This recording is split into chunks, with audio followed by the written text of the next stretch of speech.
Marami po sa mga tao, gusto natin ay meron tayong posisyon, meron tayong mataas na ranggo, meron tayong magandang titulo. How are we to react to being put in charge when we're being given honor and responsibility? Ito po ang mensahe na ating pagbubulay-bulayan ngayon hango sa Psalm chapter 8 verses 6 to 8. Pinamagatan natin na when God puts you in charge.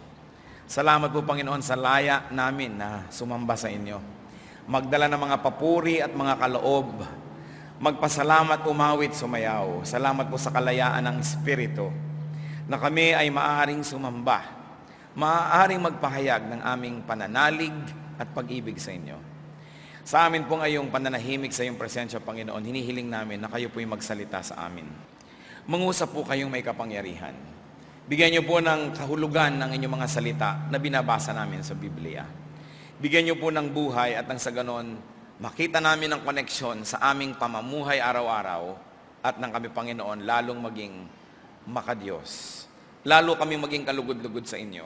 At kami naman, lalo naming makita, Lord, na ang inyo pong salita ay tunay na masarap na pagkain ng aming espiritu. Bring us to a level of consciousness, O God, that we can see that your words are really excellent and that you are really right.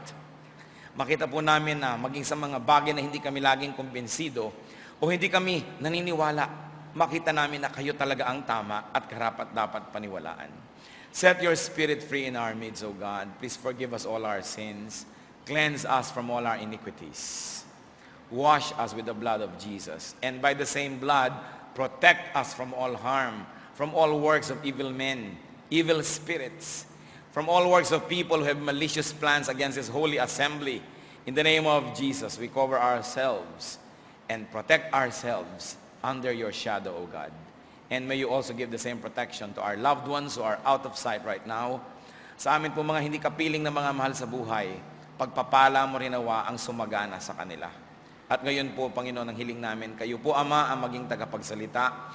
Tungtungan nyo ng inyong ang inyong lingkod at maitaas namin na iyong pangalan.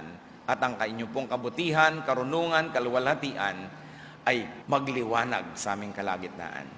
Maging tagapagsalita po kayo, Panginoon. Speak and heal us of our spiritual illnesses. In the name of Jesus, your Son, our Lord, we pray. Amen.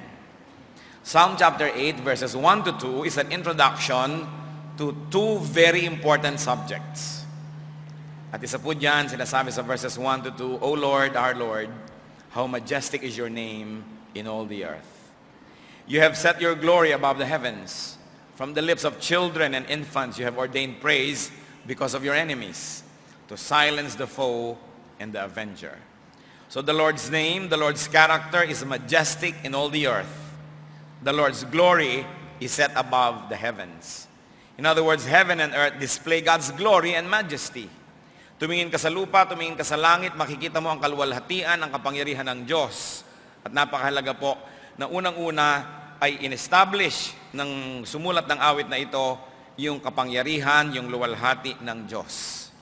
Dahil meron siyang dalawang bagay na nais na banggitin na kailangan muna nating kilalanin ang kapangyarihan at luwalhati ng Diyos para lubos na maunawa ang dalawang mensahe ng awit na ito. Psalm 8, 3-5, When I consider your heavens, the work of your fingers, the moon and the stars, which you have set in place, what is man that you are mindful of him? The son of man that you care for him? You made him a little lower than the heavenly beings and crowned him with glory and honor. Sabi niya, pag tinitingnan ko po ang mga bituin, ang araw, ang buwan, ang lahat-lahat ng kalawakan, napakalaki ng inyong nilikha, kaya nakakatiyak kaming malaki ang manlilikha. Siyempre, ang manlilikha, mas malaki kaysa sa nilikha. Pero ang tao ay napakaliit. Ano't sa kaliitan namin na ito ay kami pinapahalagahan nyo. Kami binibigyan nyo ng buhay, dinidinig ang aming mga dalangin, ibinibigay ang mga hingi namin bagamat wala kaming patago. Bakit ganun ang pagpapahalagan nyo sa amin? So ito po ang isang mensahe that God honors man so that man should be honorable. Pinahahalagan tayo ng tao, kaya dapat pahalagahan natin ang ating kapwa-tao sapagkat siya ay pinahahalagahan ng Diyos. At dapat din nating pahalagahan ang ating sarili sapagkat pinahahalagahan tayo ng Diyos. Psalm 8, 6-8. You made him ruler over the works of your hands. You put everything under his feet, all flocks and herds, and the beasts of the field, the birds of the air, and the fish of the sea, all that swim the paths of the seas. So ano daw ang kamangha-manghang ginawa ng Diyos sa tao? Ginawa siyang tagapangasiwa ng lahat ng nilikha ng Diyos. Man was made ruler or custodian over all creation. Sabi niya, ang laki-laki po ng mundo, ang liit-liit namin, pero kami ang ginawa niyong tagapangasiwa ng lahat-lahat. Nakita niyo ang mga tao ngayon, pati ang buwan na puntahan na, pati ang mga planeta ngayon na iniikot-ikutan at gusto ng puntahan. So, napakalaki ng pananagutan na ibinigay sa atin ng Diyos sapagkat tayo ang binigyan niya ng karunungan upang mapamahalaan ang lahat ng kanyang nilikha. Genesis 1:26. Then God said, let us make man in our image, in our likeness, and let them rule over the fish of the sea and the birds of the air, over the livestock, over all the earth, and over all the creatures that move along the ground. Anong ginawa ng Panginoon sa tao? Ginawa niyang tagapamahala sa lahat-lahat ng hayop at sa bukid at sa bukirin at lahat ng halamanan na kinakailangang tirhan at kuhanan ng pagkain ng mga hayop. Ginawa rin siyang tagapamahala sa lahat ng mga ibon, kasama na ang himpapawirin na siyang tahanan ng mga ito. At ginawa rin siyang tagapamahala ng mga isda, kasama na ang lahat ng tubig, mga dagat at ilog na siyang pinagmumulan ng ikabubuhay ng mga isda. In other words, man is to govern. At napakaganda po ng Tagalog na salita sa govern, mamahala. Hindi katulad halimbawa sa foreign words, to govern, o kaya ay nagkakaroon tuloy tayo ng pag-aakala that if you govern, boss ka, amo ka, because nearly all forms of governance that the Philippines has known has been so self-serving. Dumating ang mga gobyerno ng mga Kastila, ang gobyerno ng mga Amerikano, ang gobyerno ng mga Hapon, at ang ilang mga mapang-abusong gobyerno ng Pilipino mismo. Kaya sa atin, the word govern is almost negative. Parang pagsamantalahan mo ang iyong kapangyarihan, gamitin mo para sa ikabubuti. Subalit, sa wikang Tagalog, yun pong govern ay mamahala. Na siyang pinaniniwalaan ng maraming nag-aaral ng salita na ito na nanggaling sa word na bahala. Kasi akala natin yung bahala, ibig sabihin, bahala na kahit anong mangyari, kaya sera-sera. Samantalang ngayon ay sinusuri ng mabuti ng marami na ang bahala ay napakahalagang salita, hindi happy-go-lucky, hindi ko ano mangyari. Kasi pag sinabi mo ba sa katulong ninyo sa bahay, Bining, ikaw na ang bahala dito sa bahay, aalis ako, ibig sabihin ba kay sera-sera? Ibig sabihin ba kung ano mangyari, mangyari? Hindi ba ibig sabihin mo, pag may sunog, buhatin mo lahat ng aparador dyan. Pag may baha, ilangoy mo ang lahat ng ating mga alagang hayop. Pag may tumulong gripo, repairin mo yan. Pag may papasok na magnanakaw, karatihin mo. Pagka darating na kami, magluto ka, ayusin mo. Ibig sabihin ng bahala ka, ibig sabihin, you should take care of everything that is given to you. Hindi yung kung ano na lang ang mangyari. Sapagkat pinaniniwalaan ng marami, ang salitang bahala ay nagmula sa bathala. At si bathala ay hindi ba tagalikha, tagapagtanggol, taga-ayos ng mga ginugulo ng lahat. Kaya pag sinabi nating mamahala ka, ibig sabihin ikaw ang bahala, magmukha kang parang si bathala. Responsable, maingat, makapangyarihan, maibigin, at kahanga-hanga. Kaya yung pamahalaan, napakaganda ng ating indigenous word for that. At nung araw naman, bago dumating ang mga banyaga sa ating bayan, talagang ang mga maharlika, ang mga datu, ay namamahala. Hindi sila mga amo. Kasama sila sa mga pagtatanim, sa pangingisda, at kasama sila sa paghahati-hati ng mga naaani o nahuhuling mga hayop na maring kainin. Na iba lang ang ibig sabihin ng gobyerno nung naging mga amo masyado ang mga Kastila, amo masyado ang mga foreigner, kaya ang tingin natin ngayon sa namamahala, amo. Kaya hanggang ngayon, nangyayari pa. Matapos tayong suyuin ng mga kandidato, pag nanalo na sila, may mga wangwang ang kanilang mga sasakyan at hinahawi tayo sa daan dahil dadaan sila. Pag oras ng eleksyon, walang nagwawangwang, hindi nyo ba napapansin? Nagbabait-baitan ang lahat at nang maiboto. At pag naiboto na, hahawi-hawiin ka na lang ng ganon. Pati mga pamangkin nila, pinsan ng pamangkin, kamag-anak ng pinsan ng kamag-anak ng kapitbahay nila, may wangwang din. Kaya sa atin ngayon, gobyerno, negative yung word. Pero pag ibinalik natin sa ating katutubong salita, mamahala, maging bathala, maging bahala, ibig sabihin, maging responsable. Kung tatagalogin, bumarahil natin yung utos ni Lord, that you govern all creation, ang sabi niya, pamahalaan mo ang lahat ng yan, tulad ng gagawing pag-aalaga ni Bathala. God has put man in charge of the earth. Inuna na ng Panginoon na iutos yan sa tao. Ikaw ang bahala sa halamanan ng Eden, sa mga ibon, sa mga isda, at sa mga hayop na naglalakad sa lupa. Therefore, mga kapatid, alagaan ang lupain, ang mundo, ang planeta. Lalong-lalo, take care of the animals. Proverbs 12:10, a righteous man cares for the needs of his animal. Isa palang mukha ng pagiging matuwid ay tayo'y mapag-alaga sa ating mga hayop. Kamakailan lang po ang inyong lingkod ay nasa isang lalawigan at may sinusundan yung sasakyan namin na malaking jeep. Alam nyo, uso sa probinsya yung pagkalalaking jeep, halos bus at size. May mga baboy na palagay ko idadalhin sa palengke. Alam nyo how it broke my heart? Yung mga baboy, tinalian yung dalawang paa sa harap at likod, ginawang isa lang, pinagtali. Tapos isinabit doon sa sabitan sa gilid ng jeep. So yung baboy, nakakatayin na nga mamaya, inumpisa na ang pagdurusa, nasa daan pa lang, nakabitin, taling-tali ang mga kamay at paa, nakabitin doon sa bakal, na nasasaktan na yung pagkakatali sa kanyang ganon, tapos yung ulo niya, hirap na hirap siyang itayo, dahil pag pagod na siya, lumalawet, tapos itatayo niya. Ang tagal-tagal naming sinusundan ng jeep na ito, gusto kong parahin, talunin yung mga nakasakay at yugyugin sila. Sabi ko, napakalupit nyo.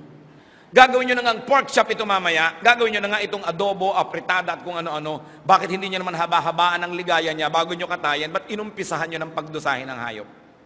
Makikita nyo sa mga highway, may mga hayop na nagdudugo, mga baboy, bine-blade, kasi yata pagdadalhin sa palengke, yung blade ang pang number, nagdudugong ganyan. Trabaho ba ng tao yan dapat? Ginagawa natin sa hayop, ang hayop ay nilikha ng Diyos. Kasi sa atin, negative yung word na hayop. Pag sabi mong, hayop ka, rapist yun. Kaya tuloy pag sinasabi mong hayop, nawawalan tayo ng pag-ibig.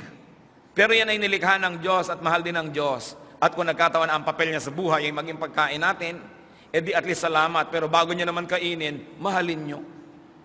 Nakakita ko ng mga hayop na mga alaga sa bahay na aso, ang tali sa leeg alambre, nagdurugo na yung leeg, tuwing yung aso ay gustong makawala ay nagdurugo na ganyan, kung yung kayang may-ari ang talian natin ng alambre sa leeg, sobrang mga pahirap. Dapat po tayong tumutol sa mga ganyan dahil binigyan tayo ng Diyos ng pangangasiwa sa buong mundo at sa lahat ng mga living things. Kita nyo, a righteous man cares for the needs of his animals. Deuteronomy 22:4, if you see your brother's donkey or his ox fallen on the road, do not ignore it. Help him get it to its feet. Tulungang pang tumayo, pati mga buriko, mga bakang nadadapa, tulungang itayo. Kumisa nawang-awa ako doon sa isang kapayat-payat na kabayo, hinihila ang karitelang punong-puno ng mga taong tawanan ng tawanan, kokot ng butong pakwan. Hindi na naawa doon sa kabayo. Lalo't mga kabayo dito sa Maynila, nagkakadulas-dulas yung paa nila sa mga concrete roads na dapat naman sana sa mga damo-damo at mga lupa-lupa ay tinatapak yan.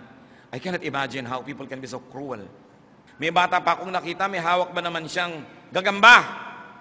Isa-isa niyang tinatagal ang mga paa. Nanonood naman yung magulang, tuwa-tuwa sa anak niya. Cruelty. Exodus 23 verse 12. 6 days do your work, but on the 7th day, do not work. Akala nyo dahil mahal tayo ng Diyos? Oo nga, totoo yun. Pero, so that your ox and your donkey may rest, and the slave born in your household, and the alien as well, may be refreshed. Kita nyo, isa palang dahilan, kaya nag-utos ang Diyos ng araw ng pahinga, para makapagpahinga ang mga hayop.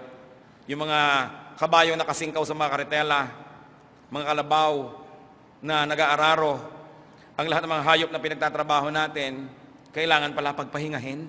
Biruin nyo, nag-utos ang Diyos, magpahinga kayo. Dahil pag nagpahinga kayo, mapapahinga rin yung mga hayop na lagi niyong pinapagod. Maka-Diyos tayo, dapat natin yan naisipin. Dapat nating alagaan ang mga halaman. Psalm 104 verse 14, He makes grass grow for the cattle and plants for man to cultivate, bringing forth food from the earth. In other words, yung halaman, pagkain ng hayop, pagkain din ng tao. Tapos yung hayop na kumain ng halaman, pagkain pa rin ng tao. Dapat pag-alaga tayo ng halaman.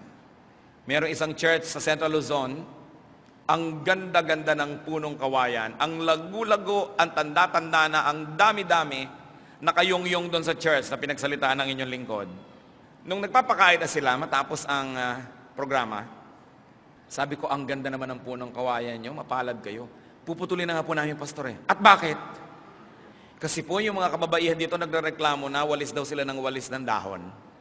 Sabi ko, yung dahon naman, hindi kalat yan eh. Hindi naman yan tissue, hindi Kleenex, hindi basura. Kahit may dahon, hindi naman pangit yan eh. At kung nagwawalis man kayo, pag sinusigaan nyo yan, nakakapagtaboy pa ng lamok, maganda. Pag pinutol niya yung kawayan na yan, yung init ng araw, biglang nadiretso na sa mga bubong nyo, bunggalo pa ng mga bahay nyo, ang bababa ng bubong, mainitan kayo. Alam nyo, nabalitaan ko, tikinalungkot ko talaga ng sobra, pinutol din nila. Dahil ayaw magwalis. Dahil ayaw maglinis. Madami daw dumi. Nagtataka ko kahit sa mga natitirahan kong mga neighborhood, may mga anggagandang puno, pinapatay. Meron pa nga eh, puno ng papaya na ang daming bunga, may nangungupahan doon sa lupa na yon. Nung wala siya, yung kapitbahay, umakyat ng bakod at pinutol yung papaya. Dahil naiinggit siya dahil wala siyang papaya. Can you imagine what perversion can happen to people? Samantalang ibinigay sa atin ng Diyos ay pangangalaga sa mga halaman, sa plants, at pati sa environment. We should take care of the environment. Mga kapatid, hindi ba kayo nalulungkot pag nakakakita kayo ng mga ilog na marurumi? Pag nakakita kayo ng mga ilog na patungo dyan sa Laguna de Bae, dyan sa bayan, sa mga lalawigan ng Laguna at Rizal, lahat ng ilog na patungo doon sa lawa, puro basura. Oras na nakalampas sa ilog yun at nandun na sa lawa, lalong mahirap tanggalin, mahirap hanapin. Kaya ngayon, puro basura ang mga ilog, puro basura ang mga lawa. Pag umulan, wala nang puntahan yung tubig, bumabaha agad, napeperwisyo tayo. Nais kong makita ang mga Kristiyano, ang mga churches all over the country na nililinis ang mga ilog sa kanilang paligid. Magpakita ng magandang halimbawa, sapagkat yan ang utos ng Diyos, take care of the earth. Hindi makikita mo na bakit sa mga bahay na tabing ilog, yung likod nila na likod ng ilog, nakabunto ng basura, alam na alam sa bahay nila nang galing. Anong akala ng mga tao, yung ilog ay magic, pag hinulugan mo ng basura, nawawala yung basura? Ang haba-haba ng babiyahihin ng basura na ito para makarating doon sa lake, at pagkas lumabas sa Pasig at lumabas sa dagat, tapos nandito na sa bunganga ng dagat na ito ang basura. Makakatakas ba tayo sa dumi na yan? Kung meron pong daw na isang maliit na pulo at doon kayo nakatira, yun lang ang bahay niyo forever, nandun ang fresh water niyo, nandun ang food niyo, yun na lahat, sisirain niyo ba yung pulo na yun? Eh, ang laki-laki ng dagat na lalanguyin niyo, wala kayong alam kung may pwede pang ibang pulo na tirhan? Naturally, no. But the planet that where we live in is that island in this whole space. We don't know if there's still life that can grow in any other planet elsewhere. This is the only island where we live. How can we destroy it? Nangyayari ang lahat ng yan dahil hindi dinidibdib ng mga anak ng Diyos ang utos sa kanila na alagaan ang kapaligiran. Akala nila ang kabayanihan lamang at kabanalan, hallelujah, praise the Lord. O kaya ay yung mag-mission ka sa Tibet, sa Timbuktu, sa Tanganyika. O kaya ay magturo ka ng Biblia sa mga slums at mga neighborhoods. That's good, that's beautiful. Pero iniutos din kung paano inutos sa atin na ikalat ang salita ng Diyos. Inutos din na maging responsable to take care of the earth. Dapat tayong mga anak ng Diyos, ibang klase. Pag pumunta tayo sa isang lugar na marumi, pag alis natin, luminis pa yon. Mahirap ba sa tao na magdala ng mga plastic bag na nasa loob ng kanilang mga malalaking bag o bulsa? Pag may basura sila, ilagay nila doon, ipunin. Pagdating nila sa pupuntahan nila, ilagay sa basurahan. Bakit nakakakita ka ng nagbubukas ng bintana ng kotse para maghagis lang ng balat ng mani? Mas madali namang ilagay yun sa supot kaysa buksan mo pa yung bintana at ihagis mo pa yung busal ng mais. And yet, look at the environment. Can we say, the environment glorifies God? Genesis 2:15, still on being responsible, the Lord God took the man and put him in the Garden of Eden to work it and take care of it. It's very clear. So, when God puts you in charge, work. We've got to work. Isa sa 10 utos, Exodus 20 verse 9, 6 days you shall labor and do all your work. Genesis 2:15, and the Lord God took the man and put him in the Garden of Eden to work it and take care of it. Paulit-ulit tayo. para maging malinaw yan. Sikapin natin na sa ating mga tinitirahan, meron mumunting mga garden tayo kahit sa paso lamang. Kasi garden ang tunay na setting ng buhay ng tao. Inilagay ang tao sa halamanan. At talaga marunong ang Diyos. Dahil yung halaman ay humihinga ng oxygen, tapos pumapasok sa baga ng tao. Mag-e-exhale naman yung tao ng carbon dioxide. Yun naman ang hinihinga ng halaman, pumapasok sa kanya.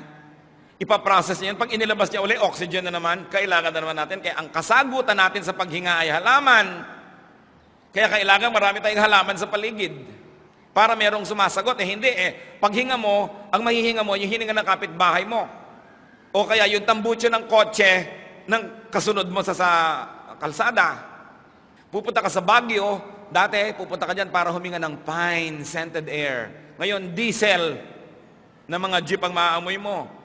Hindi mo naman pwedeng sabihin sa mga driver doon na mag-gasoline tayo o yung high-grade diesel para huwag masira yung environment. Sabihin, mahirap lang kami. Mahal yan. Mag-i-strike ang lahat ng driver sa buong Pilipinas. Kaya di bali na tayo humihinga ng pagkaruruming mga hangin. Our leaders will never make the political decision na tanggalin ang paggamit ng diesel dahil hindi magiging popular. And you know, the Philippines imports not the best diesel but one of the worst types.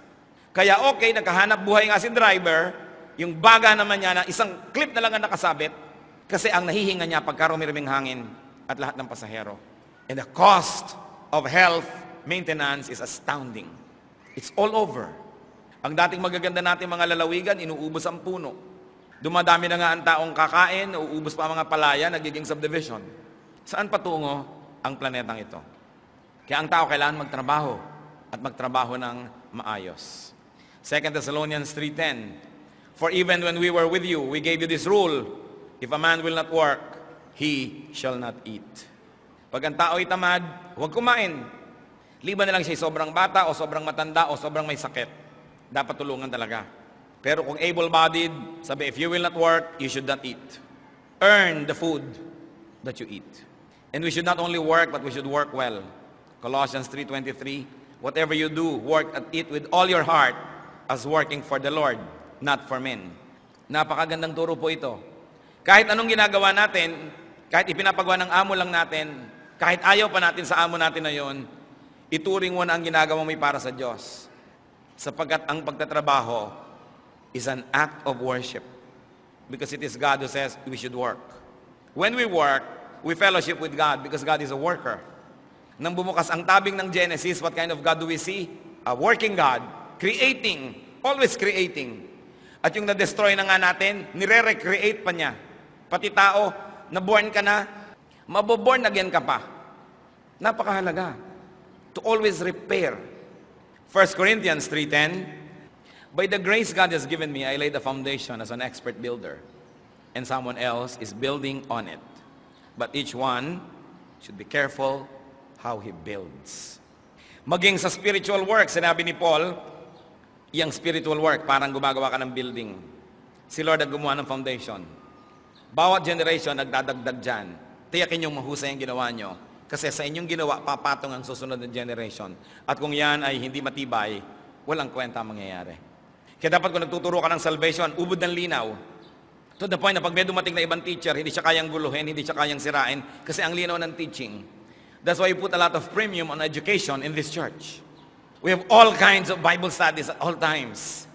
All seminars, all trainings, because we like people to be built very strongly. So that something and someone can be built over them later on. Kailangan mahalaga ang ating paggawa. And be an excellent slave if you are a slave.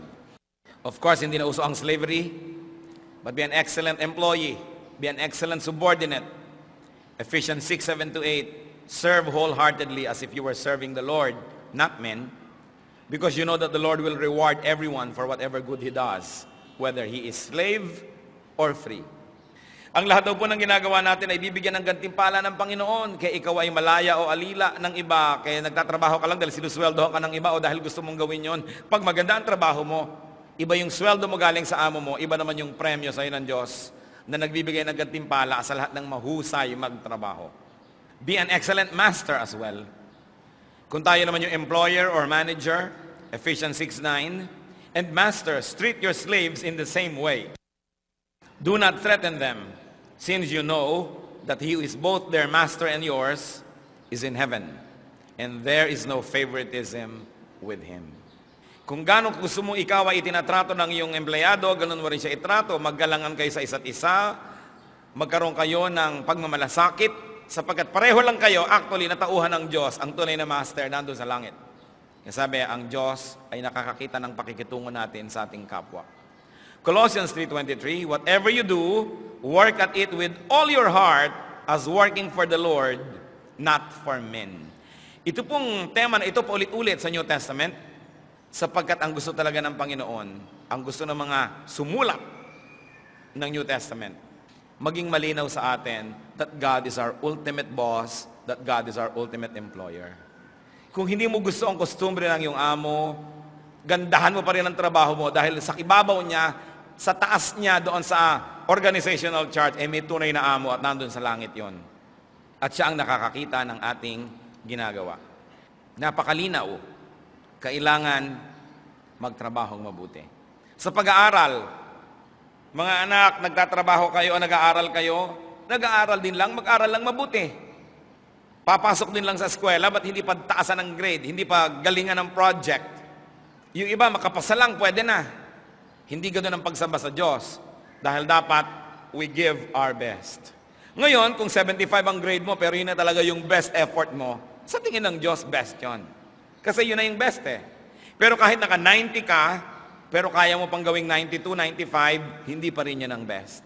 The Lord knows the capacities He has given us, and He wants us to give our best. Household chore, maghuhugas ka na rin lang ng plato, gandahan mo na, samahan mo pa ng ngiti. Hindi dadabog-dabog ka, nagkakanda pingot-pingot tuloy yung plato. Magluluto ka na rin lang, sarapan mo na. In other words, do everything with feelings. Because God wants the best. Sa atin pong employment, give our best.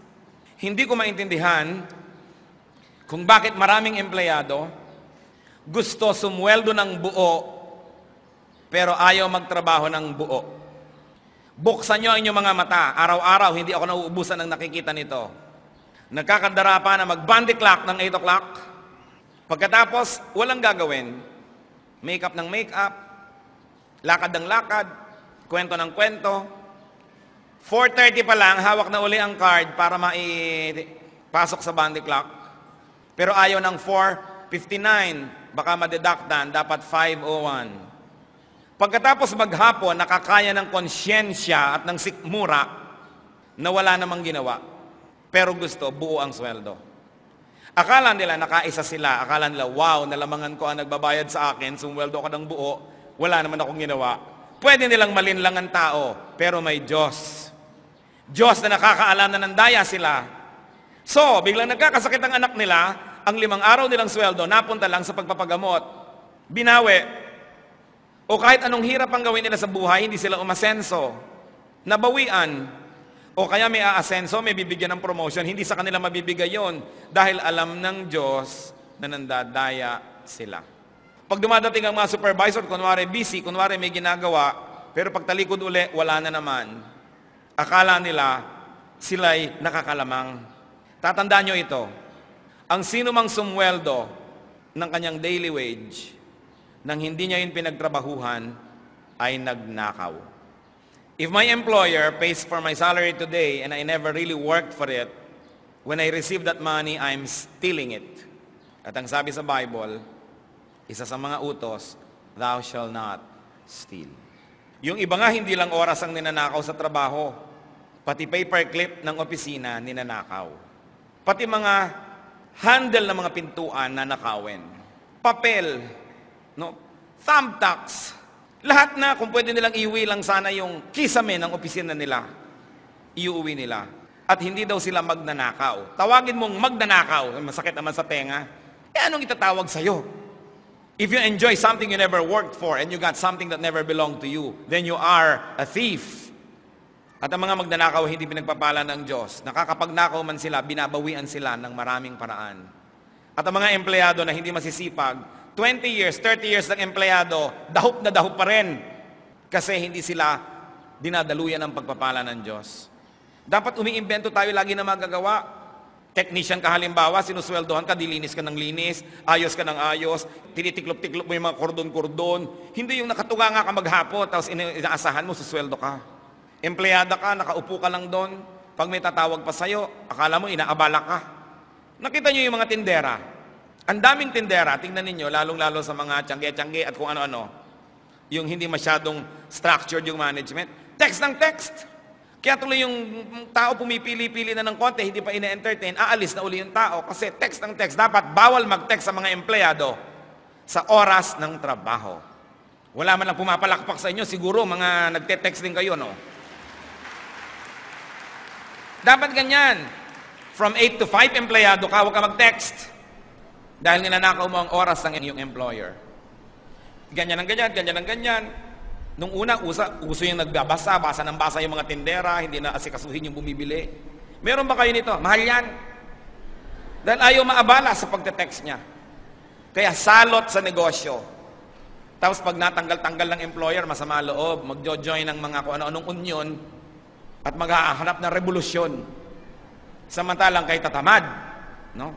Tapos gusto, marami pang magaganda pa ang mga cellphone. We must work. And we must work well. Do not just do it, brothers and sisters, but do it well. Anything that you have to do it well. Ecclesiastes 9:10, whatever your hand finds to do it with all your might. At gawin po nating pamantayan sa buhay, mga kapatid, pag may gagawin tayo, improve it. Make it better or excellent. Tayo po, purihin ng Diyos, kahit saan tayo napadpad ang atin pong kapatiran, lagi nating inaayos ang lugar. Laging mas maganda pag iniwan natin. Improve it, make it better, make it excellent. Clean it, or make it cleaner, and beautify it, because God is God of beauty. Magtataka kayo mga ibang bahay na tamad ang mga padre de pamilya, ni wala man lang pako sa likod ng pinto na mapagsabitan ka ng duster mo o pantalon. Nakalugmok lahat sa sahig ang mga gamit, palibasa mga batugan ng mga nakatira. Hindi improvein isang bahay, 7 tao, isa lang ang tabo. Tabo sa banyo, tabo sa kusina, tabo sa garden. Nasaan ang tabo? Nasaan ang tabo? Hanapan ng hanapan, hindi bumili ng tabo, mura naman. Improve your life. Beautify your life. So that you enjoy extra moments on life, on earth that God gives us. At kailangan we're always committed to the beautiful and noble things. Philippians 4:8. Finally, brothers, whatever is true, whatever is noble, whatever is right, whatever is pure, whatever is lovely, whatever is admirable, if anything is excellent or praiseworthy, think about such things. Kung ano yung better, finer, nicer, think about such things. Nakita nyo kung paano tayo naiwan ng Thailand sa mga produkto ng mga pagkain? Nag-aral lang naman yung mga yan sa UP Los Baños. Nag-aral ng agriculture, nag-aral sa IRI, nag-aral sa Food Technology Institute ng Los Baños. Pero ngayon, all over the world, natanggal na sa mga eskaparating ating mga kaong, mga langka, mga makapuno, napalitan ng mga products from Thailand. Kasi wala tayong product development. Yung lasa ng kaong sa atin, at lasa ng makapuno, at lasa ng nata de coco, pareho. Tapos, kailangan ang muscle mo, pagkalaki-laki, para mabuksan mo ang mga bote na to. Kailangan mo pang painitan sa kalan, gamitan ng mga yabe, mag-anak kayo nagbubukas. Tapos, nagtataka tayo, mahirap tayo. Walang product development. Yung patupat na binibili ko na sa Pangasinan, nakalagay pa rin sa dyaryo. Hindi na ba may improve yan? Hindi na pwedeng maging Manila paper? Hindi na pwedeng umasenso, yun na lang nang yun. Kasi ang mga tao nga, hindi nila ginagawa yung whatever is noble, whatever is praiseworthy, whatever is admirable, whatever is excellent. Napaka-bababaw, hanggang doon na lang, ayaw nang improve ng lahat. Yun na lang nang yun, paulit-ulit. Bakit hindi pa nag-i-improve ang balot? Bakit wala pang designer balot? Para tayo bang na-trap in time, hindi na tayo umasenso sa maraming bagay? Kailangan palakihin ang isip.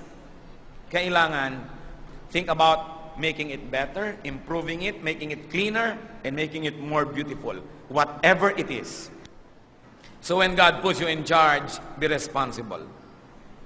Be responsible. And if you are a father, be a responsible father. Colossians 3:21, fathers, do not embitter your children or they will become discouraged. Napakarami pong irresponsableng ama sa ating paligid. Ang daming anak na panganay. Tas hindi naman pinag-aaral. Hindi naman itinataguyod. Lasing ng lasing. Wala nang hanap buhay ng bababae pa. Asawa nang kawawa ang naghahanap buhay. Pag naglasing, sasaktan pa. So many irresponsible fathers in our midst. Hindi nyo ba napapansin? Kaya anong kailangan mga ama maging responsable? At ang mga responsableng ama dito, maghawa pa kayo ng marami. Magdala pa ng maraming kalalakihan sa Panginoon, malaman ng kanilang mga pananagutan sa buhay.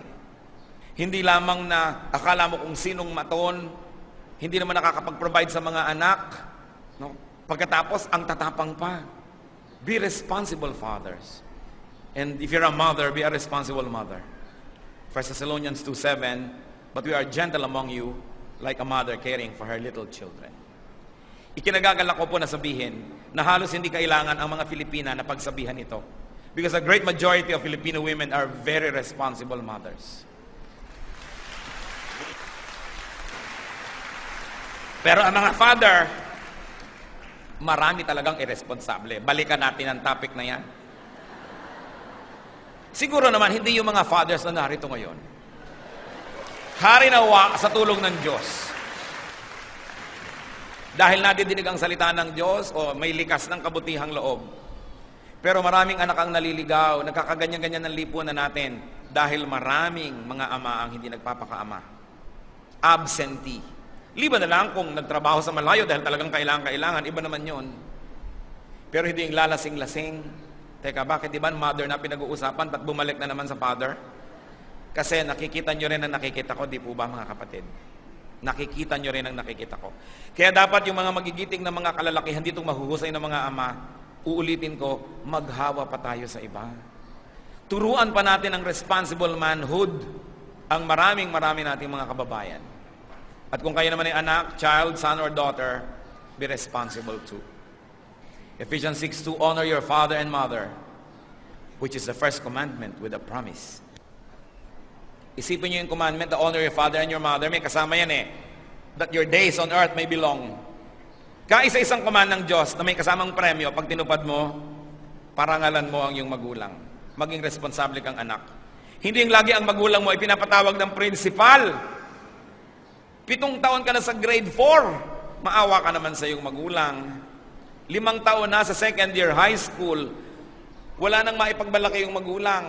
Kaya sabi, if you are responsible, you will honor your parents. Hindi yung kababae mong tao, pinag-aaral ka, tapos uuwi ka biglang nagdadalang tao. That is irresponsibility because you embarrass your parents and you destroy your future. Hindi yung pinagtitiwalaan ka nag-aaral, yung pala kakalat-kalat ka sa mall. Be responsible. Na pag wala yung mga magulang, wala ka rin sa bahay, wala na nga ang magulang, wala ka pa rin, dapat nandun ka para alagaan na yung mga kapatid, tingnan ang inyong bahay, nananakawan ba? We should be responsible children. Mark 7:11-12. But you say that if a man says to his father or mother, whatever help you might otherwise have received from me is korban, that is, a gift devoted to God, then you no longer let him do anything for his father or mother. Ano po ang sinasabi dito sa turo ng Panginoon sa mga religious leaders? May mga religious leaders kasing nagsasabi, mag-donate ka pa sa temple, ibibigay ko na po ito sa aking magulang. Sabihin mo, korban yan. Kasi po sa kanilang tradisyon, pag may korban, pwede mo nang hindi ibigay kung kanino, basta ibibigay mo sa temple. At ito po'y pinagalitan ng Panginoon. Sabi, ang para sa magulang nyo, huwag nyo nang gawin yung offering. Mag-offering kayo at magbigay kayo para sa magulang nyo ng para sa kanila. Lalo't kayo'y itinaguyod. Ang lahat ay ibinigay na sa inyo, wala nang itinira sa sarili, pinag-aral na kayo, pinagdebo pa kayo, kasi hindi kayo mayaman, pababa pa kayo sa mga hagdan na may mga lobo-lobo nung nagdedebo kayo. Pagkatapos ngayon hindi nyo man lang bigyan ng mga magulang nyo ng sustento, hindi nyo man lang abutan, kung kailan na lang naghihingalo, tsaka nyo bibigyan. Kung kailan nasa ospital na may tubo sa lalamunan, tsaka nyo dadala ng prutas. Nung may gana, hindi nyo man lang madalhan ni Belekoy. Sabi, be responsible. May pananagutan ng mga anak sa kanilang mga magulang. Hindi pag umibig na at nagkaroon na ng asawa, kinalimutan na si magulang. Kailangan kasama lagi sa plano. And be responsible brother or sister. So Genesis 4:9, then the Lord said to Cain, where is your brother Abel? I don't know, he replied. Am I my brother's keeper? Of course, the obvious answer is yes. We are our brother's keepers. 1 Peter 3:8, finally, all of you, live in harmony with one another. Be sympathetic. Love as brothers. Be compassionate and humble. So we should be responsible for one another like brothers. And we should take care of our relatives too. 1 Timothy 5:8. If anyone does not provide for his relatives, and especially for his immediate family, he has denied the faith and is worse than an unbeliever. Kailangan, tinatangkilik natin ang ating mga kamag-anak, lalong-lalo yung ating immediate household. Meron pa rin pong isang application nito, mga kapatid Yung mga sobrang, wow, na born again ako, na humaling ngayon sa sobrang church work at ministry, hindi na makapagsaing at makapaglabas sa bahay nila, hindi na makita ng asawa dahil nasa ministry. So, unahin mo ang iyong pamilya. Mag-provide ka muna sa kanila. Hindi yung isinasangkalan mo yung church, isinasangkalan mo yung fellowship, isinasangkalan mo yung ministry. Tapos hindi ka na makita sa inyo, yung labada mo, tinubuan na ng kabuti, 3 araw na sa batya, walang makain ng mga anak pagdating sa bahay dahil si mami nasa fellowship. So sinabi, unahin ninyo ang inyong pamilya at nang walang maipintas, nang hindi ang Diyos ang napagdidiskitahan at nagseselo sa simbahan, sa kapatiran ng inyong mga pamilya dahil nalilimutan natin sila, unahin sila, be responsible.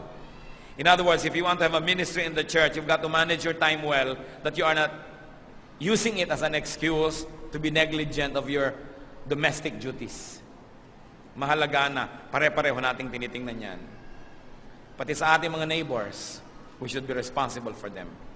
Romans 15:2, each of us should please his neighbor for his good, to build him up. Hindi yung gagawa ka ng bahay, tinakpan mo na yung dadaanan ng kapitbahay mo, na may kaisa-isang pinanggagalingan sila ng hangin, pinadiran mo pa dahil kung ano man ang dahilan mo, iisipin mo rin yung kapitbahay mo. At pag sinusunod po natin ito, mapupuri ang Diyos, dadami ang mananampalataya dahil nagiging kaibig-ibig ang mga mananampalataya. And we must be responsible overseers, managers, leaders. 1 Peter 5:2-4, be shepherds of God's flock that is under your care, serving as overseers, not lording it over those entrusted to you, but being examples of the flock. So kung meron tayong ministry, dapat nating mahalin at arugain yung lahat ng mga taong nasa ating pangangasiwa. Lalong-lalo ang mga public officials and public servants, because public office is public trust. Dapat nating huwag waldasin ang pagtitiwala ng tao, kundi bigyan ito ng halaga, igalang ang mga mamamayan at paglingkuran sila. We should also be responsible subordinates. As we've already mentioned, 1 Peter 2:13, submit yourselves for the Lord's sake to every authority instituted among men. Dapat magkaroon ng kaayusan, lumagay tayo sa lugar at maging masunurin doon sa mga nakatataas sa atin. And of course, on top of all this, we should be responsible citizens. Romans 13:7, give everyone what you owe him. If you owe taxes, pay taxes. If revenue, then revenue. Magbayad tayo ng mga buwis. Gawin natin ang dapat. Sundin ang mga pamuntulan ng ating pamahalaan at nang umasenso naman ang ating bayan. Paano po nagwakas ang chapter na ito? Psalm 8:9, O Lord, our Lord, how majestic is your name in all the earth. Natatandaan niyo po ba na ganyan ang umpisa ng chapter na ito? Kung saan nag-umpisa doon nagwakas, the beginning is the end, and the ending is the beginning.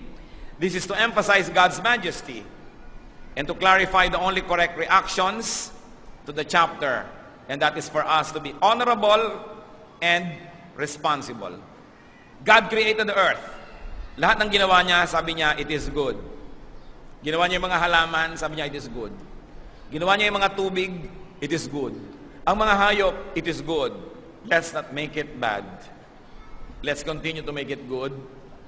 And by our God-given power, let's even make it better. In other words, let's be responsible. 2 Timothy 4:5, but you keep your head in all situations. Endure hardship. Do the work of an evangelist. Discharge all the duties of your ministry. Whatever your ministry is, nurse ka, clerk, janitor, doctor, engineer, security guard, technician, teacher, Discharge all the duties of your ministry. Above your human leaders and managers is the true master, who is God. And good work is an act of worship. Panginoon, pakisuri niyo po kami. Saan po ba kami kulang? Anong mga trabaho namin ang pwede naming improvein pero hindi namin ini-improve? Anong mga sweldo ang kinikita namin na hindi kami karapat-dapat tumanggap dahil hindi naman kami nagtrabaho ng ilang araw talaga? Anong mga tinatamasa namin ng nakaw? Saan-saan pa kami maaari, Panginoong, mag-improve sa aming mga ginagawa? You are our God who declares that we should change from glory to glory. May you see improvement in our life. Nawa kahit saan kami pumunta, the place becomes cleaner, the system becomes better, and everything becomes more beautiful. That way we will become blessings. Mga kapatid, magbulay-bulay tayo ng kaunti. Huwag madaliin, mag-isip. Ano sa mga ginagawa natin ang pwede pa natin improve? At alam nyo, kaya nyo, pero hindi nyo ginagawa. Do it. If not for the sake of other people, do it for God's glory. Ano pa ang maaari nating magawa bilang miyembro ng pamilya, ng komunidad, ng mga pagawaan at opisina ng ating bansa? Imbes reklamo tayo ng reklamo, anong ginagawa natin para tayo maging pagpapala? Makipagniig sandali sa Diyos. He who is excellent. God is excellent.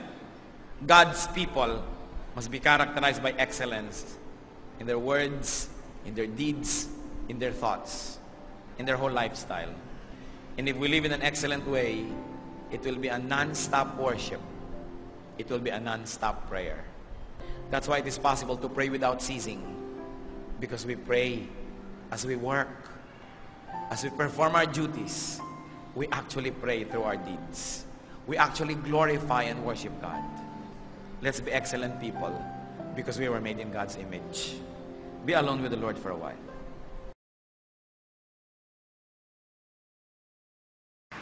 Tayo pong mga tao ay nilikha ng Diyos para maging masaya, hindi para maging malungkot. Gusto natin maging masaya at yan din ang gusto natin para sa ating kapwa. Pero bakit maraming kalungkutan? Because happiness is also about dealing with unhappiness. Happiness can be born out of dealing with pain. Life can be full of pain. Life can present very real pain. And life can be spoiled, irritated, harassed by pain. How to deal with it and how to eradicate it in our lives, how to uproot the roots of pain can help us be happy in an emotional, in a spiritual way. Haharapin natin ang isang pinakamalaking suliranin ng sangkatauhan at yan ay mga hirap, hilahil, mga sakit sa buhay. Pinamagatan po natin ang ating mensahe na face your pain. Harapin mo ang iyong mga sakit at mga dusa at mga dalita. Salamat, Ama, sapagkat kami maring sumamba. Malaya po ang aming espiritu, malaya ang aming katawan, at kayo nasa aming kalagitnaan. Humihiling kami ng simpleng mensahe. Mensahe, Panginoon, na nag-uugat sa inyong salita. Mensaheng makapagtataas sa aming kalagayan at mensaheng tanging sa bibig niyo lang namumutawi. Nawa, Panginoon, ay marapatin mo na ang iyong lingkod ay matungtungan ng iyong paa, maitaas namin kayo, at ang tinig niyo ay marinig naming lahat. Winawaksin namin anumang gawa ng kaaway, tinatanggihan ang panlilinlang ng mga masasamang espiritu, at binibigo ang masasamang hangarin ng sino mang taong may di mabuting layunin sa aming kalagitnaan. Lord, we surrender ourselves to you and ask you to be our protector from all presence of evil. And we pray that you may be our speaker. Lead your people unto greater godliness and deeper knowledge of you. Kaya, Panginoon, ang aming nais marinig, hindi kapwa-tao lang. Kaya kayo pong maging tunay na tagapagsalita. Gamitin niyo ang inyong kasangkapan, Panginoon. Itaas niyo po ang inyong pangalan at kami hanguin niyo mula sa mga di naman marapat na mga pagdurusa. Walk powerfully in our midst, O God. Accomplish your holy purpose for calling us here today. We dedicate our time to you and ask you, Lord, let your will be done. In the mighty, precious, and victorious name of Jesus, your Son, our Lord, we pray. Amen.